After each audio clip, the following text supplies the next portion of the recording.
എന്താണ് എല്ലാവർക്കും സുഖം തന്നെയല്ലേ? അപ്പൊ ഇപ്പൊ നമ്മൾ എവിടേക്കാ പോണ ശ്രീയെ? നമ്മളിന്ന് കണ്ണമ്പ്ര വേലയ്ക്ക് നമ്മുടെ പാലക്കാട് ജില്ലയിലെ ഉത്സവങ്ങളുടെ ഒക്കെ അവസാന ഘട്ടത്തിൽ എത്തിയിരിക്കുകയാണ്. ചന്തം പോലെ വെടിക്കെട്ടും വേലന്റെ കാഴ്ചകളും ഒക്കെ ആയിട്ട് കൂടെ ട്രിപ്സ്റ്റർ ഉണ്ട്, അച്ഛനുണ്ട്, പൊന്നപ്പനുണ്ട്. അപ്പൊ എന്തായാലും അതെ, കണ്ണമ്പ്ര വേലന്റെ കാഴ്ചകൾ കണ്ടോളൂ. കണ്ണിനും മനസ്സിനും ഇമ്പമേറുന്ന പാലക്കാടൻ വേലകളിലെ കണ്ണമ്പ്ര ഋഷിനാരദമംഗലം വേലയ്ക്കും കൂടി സമാപനമായി കേട്ടോളി.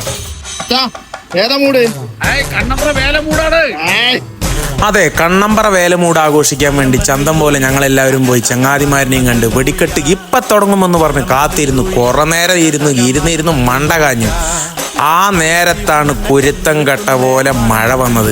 പക്ഷെ മഴ വന്നാലും വേലന്റെ ഭംഗിയും ചന്തവും ഒട്ടും കുറച്ചില്ല. ചന്തം പോലെ ചെടുക്കനെ ആക്കി വിട്ടു. അമ്മന്റെ അടുത്ത് പോയി തൊഴുത് പ്രാർത്ഥിച്ച് ചന്ദനം വാങ്ങി തിരുനെറ്റിയിലിട്ടിട്ട് വേലയും പൂരവും എക്കാലവും നിലനിൽക്കട്ടെ എന്ന് പ്രാർത്ഥിച്ചിട്ടാണ് വേലപ്പറമ്പിൽ കാണാനിറങ്ങിയത്. കൊടയമിട്ട് കണ്ടത്, നമ്മുടെ ചങ്ങാതിമാരുടെ അടുത്ത് പോയി ഇരുന്നത്.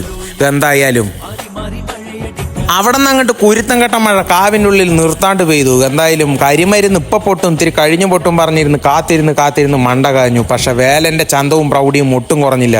പക്ഷെ വെടിക്കെട്ട് രാവിലെ പൊട്ടി, അതും ചന്തം പോലെ ഭൂമി രണ്ടായി പിളരുന്ന പോലെ തന്നെ പൊട്ടി. അപ്പൊ എന്തായാലും ചന്തം പോലെ ചെടുക്കനെയാക്കി ഒരു ഉത്സവകാലത്തിന് കൂടി തിരശ്ശീല വീണു കേട്ടോളി.